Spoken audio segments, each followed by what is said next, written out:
matter of a decade or so before the Chinese economy is bigger than ours, and before you see the reality of what you just saw in that video.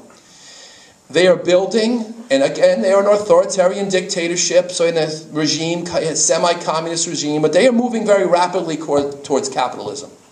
I was in China in 2001, and I stood at the Three Gorges Dam project, the largest hydroelectric power plant ever built, and largest construction project in the world, with my Chinese communist guide. I was meeting with the mayors of Beijing, Shanghai, Guilin, and Xi'an, and the guide made a very interesting sort of joke, but it wasn't quite a joke.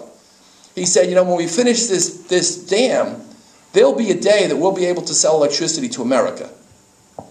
China is opening one coal-fired power plant a week, every week. And they're gearing towards major economic growth. Now, we like economic growth and we like trading partners, but the massive amount of their national spending is going into military buildup. In this country, our entitlement spending dwarfs military buildup. China has no Social Security and Medicare. They rely on their local governments and their local communities. We have a challenge ahead, folks. Congress doesn't know how to stop. They don't know how to stop the spending. They don't know how to stop the debt. We're on a trajectory to a point where our debt will be double our GDP. Our debt has not matched GDP since the end of World War II.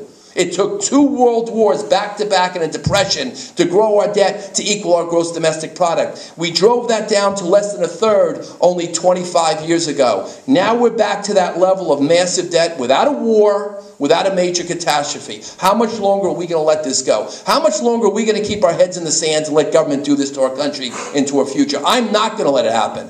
I refuse to let it happen. That's why we're here today. We have to give Congress the backbone, the real backbone, to stand up for real spending cuts. Not tweaking around the edges, not cutting $1 billion here and there, not trying to buy us off by saying, well, we defunded NPR, that's great, but it's nowhere near enough. We need to bring the sweeping changes and the deep cuts and the elimination of government programs up and down the line on every level.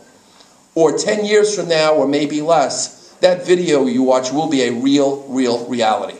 That's our challenge today, folks. I hope that when you leave here today, you'll leave here with our brochures, with our petitions. You'll get on the phone with your congressman. You'll tell them you expect nothing less than sweeping cuts to the Obama budget that's going to come up in April in the next several weeks. That you stay more in touch than ever before.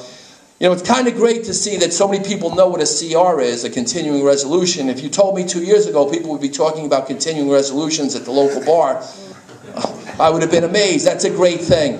That's because of you. That's because of the Tea Party movement, and it's emerging on the forefront of leadership. That's what's going to defend America. It's not those politicians in those ivory towers in Trenton or in Washington, D.C. It's us. It's government of the people, by the people, for the people. Now it's time for us to stand up and defend that. I thank you for coming here. Please leave with your brochures and your handouts, and let's get to work. Thank you, everybody. God bless.